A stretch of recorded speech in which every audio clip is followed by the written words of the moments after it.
नमस्कार जय भोले शंकर।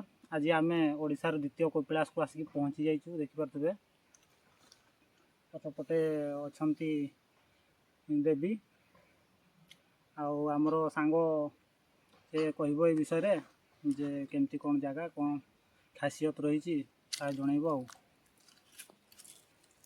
नमस्कार, मो ना सच्चिदानंद बेहेरा। मो घर ये तो सांगर रिक्वेस्ट क्रमे मु आसिली ये जगह विषय बर्तमान कहूँ। तो आपण मैंने बर्तमान देखुंत ओडिशार द्वितीय कपिलास बा स्थानीय आदिवासी भाषा रे आमे इस स्थानटी को बुनुंदा नाम नामित करिछु। ये जो बर्तमान आपण देखुंत बट वृक्षटी बा बरगछटी ये मानसिक डोरी बंधा है। आई वृक्षर जोटा विशेषत्व होची जे ए वृक्ष रे आपण मानसिक बांधिबा मात्रे आपणकर मनस्कामना पूर्ण होता है। द्वितीयत ए वृक्ष उपरे अनेक महुमाछी बसा थाए। जदि ए स्थान रे कौनसी अनैतिक व्यक्ति बा असामाजिक व्यक्ति मद्यपान करी किंबा किछि अनैतिक कार्य को चिंता करी आसी थाए तबे संगे संगे ता उपरे महुमाछींकर आक्रमण होता है। यह आम निजे आखिरे देखीछु। मो जानिबा भितर तीन थर एपरी हेइछि। आउ ये जगार विशेषत्व होची बाबा बनकिचकेश्वर आगरे फुटिलिंग भाव से बाहरी छंती। स्थानीय जड़े आमर आदिवासी मुंडा संप्रदायर लोक जहाँ को स्वप्नादेश होता प्रथमे से आसीथिले एवं जिमिति जिमिति तांको स्वप्नादेश होता सेमती सेमती से जगह को आसिक ठाब करते।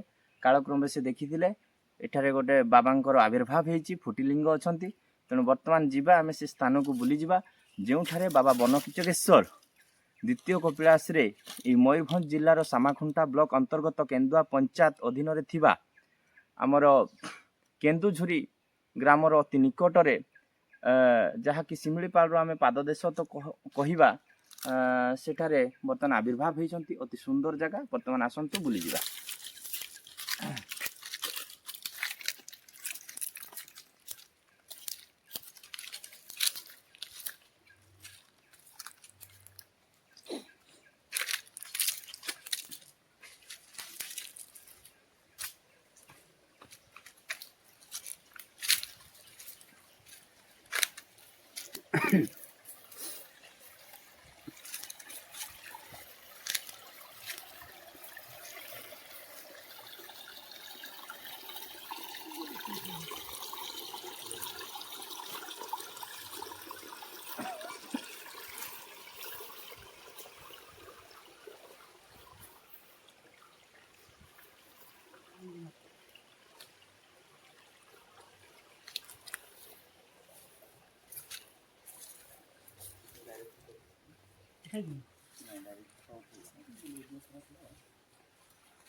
बर्तमान आपण मैंने देखंतु एई स्थान रे बर्तमान आपण मैंने देखंतु एई स्थान रे ही बाबा बनकिचकेश्वर भोलेनाथ माँ पार्वती बाबा गणेश बाबा कार्तिक माँ मनसांक सह एठारे आविर्भाव होइतिले एवं एठारे बजरंग बली मध्य अछंते। एठारे प्रथम आविर्भाव होइतिले। बर्तमान तो टिकिए नोटा हो जाइए तथापि मु देखेबी आपन गोटे विशेषत्व देखंतु ए जगार ठीक बाबांकर पाददेशरु पाताली गंगा बाहरला परी एठारे गोटे झरणा छोट झरणा बाहरी की जाइछि जाकि बर्तमान टिके नोटा बुदारे लुचि जाइछि। तेणु यह हूँ विशेषत्व एवं ए जगार पानी आपन जेते बेले भी पीबे अति मीठा एवं ठंडा थाए। ये जगह बहुत सुंदर भाव में होती। जदि राज्य सरकार केंद्र सरकार तथा जिला प्रशासन जदि या ऊपर आखि पड़िबो निश्चित भाव में ये जगह बहुत उन्नति हो पारिबो एवं ये जगह प्राकृतिक सौंदर्य रे परिपूर्ण।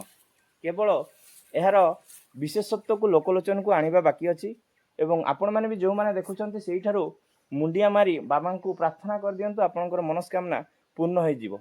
एठारे अनेक आशायी श्रद्धालु आसी तांकर मानसिक पूर्ण कर जाइछन्ति। आमर शिवरात्रि समय रे एठारे हजार हजार लोकंकर समागम होइथाय।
କହିଛେ ଏଟାକୁ ଅଡ଼ିଓଟା ଇଏ କରିବା ମାନେ ଏଠୁ ନବା ଏଇ ଛାତି ପାତି ନିଆ ହବ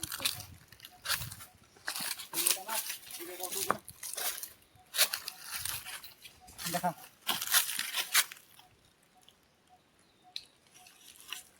ମୋର ବାଇକ୍ ନେଲା ଭଳିଆ ଗୋଟେ ନେଇଯିବ ଏଠି କହିଲ କି ଆମେ ଜାଣିଛେ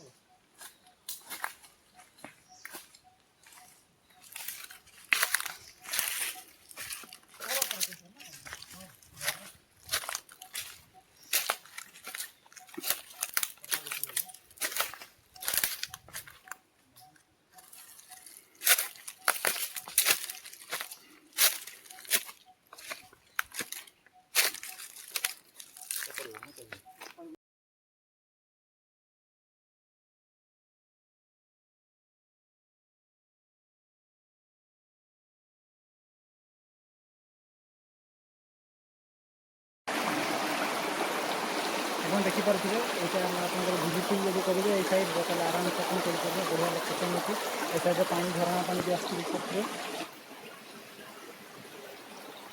ଏଠି ଗାଧୋଇ ବି ପାରିବେ ତଳ ପୁରା ସାବଧାନର ସହିତ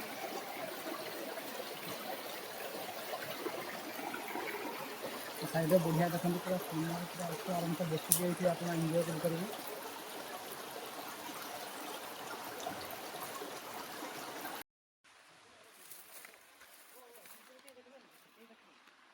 ଆଏ ଗଛଟା ଉଠେଇ ଦିଅ ରୁହ ରୁହ এইটা ହେଲା ଆପଣଙ୍କର କେନ୍ଦୁଆ ଛକ এইଟା ଆପଣଙ୍କର ଧନପୁରରୁ 7 କିଲୋମିଟର ଖଣ୍ଡେ ହେବ এইଟା ହେଲା ଆପଣଙ୍କର କେନ୍ଦୁଆ ଛକରୁ ଆପଣ ବେସରପାଣି ରାସ୍ତାରେ ଯିବେ ସିଧା একবার এইটা ଦେଖିପାରୁଥିବେ ଏଟା ହେଲା କେନ୍ଦୁଆ ଛକ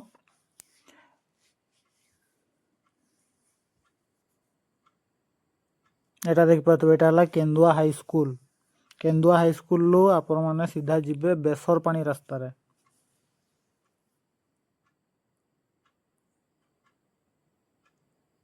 এটা ଦେଖନ୍ତୁ ଏଟା ସିଧା ହେଲା ଏଟା କେନ୍ଦୁଆ ଆପଣଙ୍କର ଏଟା କେନ୍ଦୁଆ କଲେଜ ମଧ୍ୟ ପଡ଼ିବ କେନ୍ଦୁଆ ହାଇସ୍କୁଲ ପରେ କେନ୍ଦୁଆ କଲେଜ ପଡ଼ିବ ଏଠୁ କ୍ୟାଡ଼େ ଯିବାର ନାହିଁ ଏକବାରେ ସିଧା ଯିବେ ଏକାଥରେ ସିଧା ଯିବେ ବେସରପାଣି ରାସ୍ତାଟା ସିଧା ସେ ବେସରପାଣି ରାସ୍ତାରେ ଗଲା ବେଳକୁ ମୁଁ ଆଉ ଗୋଟେ ଛକ କହିବି ସେଇଟା ହେଲା ଆପଣଙ୍କର କେନ୍ଦୁଝୁରି ଛକ ଏଇ ଗାଁଟା କେନ୍ଦୁଝୁରି ଗାଁରେ ଏଇ ଲୋକେସନଟା ଅଛି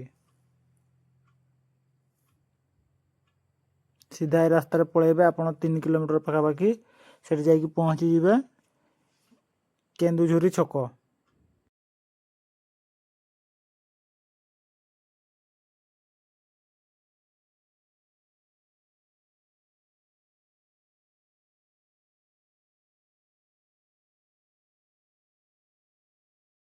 ହେଲା ଦଳିଆରୁ ହାଟ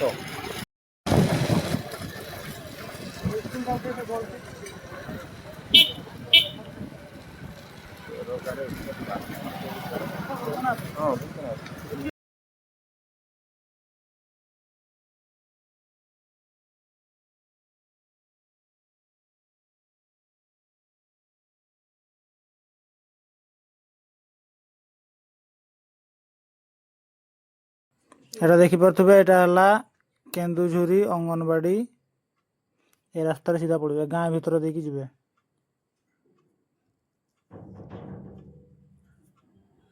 ସିଧା ଯିବେ ଏକାଥରେ ଏଡିଟିଂ ପରେ କର ନା ହଁ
ଏପଟେ ଟପ୍ ଯିବା ଏପଟେ ଗୋଟେ ଟପ୍ ଯିବା ଆଉ ଗୋଟେ ନି କରବା ଆଉ ଗୋଟେ ମୋର ବି ଟପି ନାହିଁ ପାଣି ୱାଟରଫଲ୍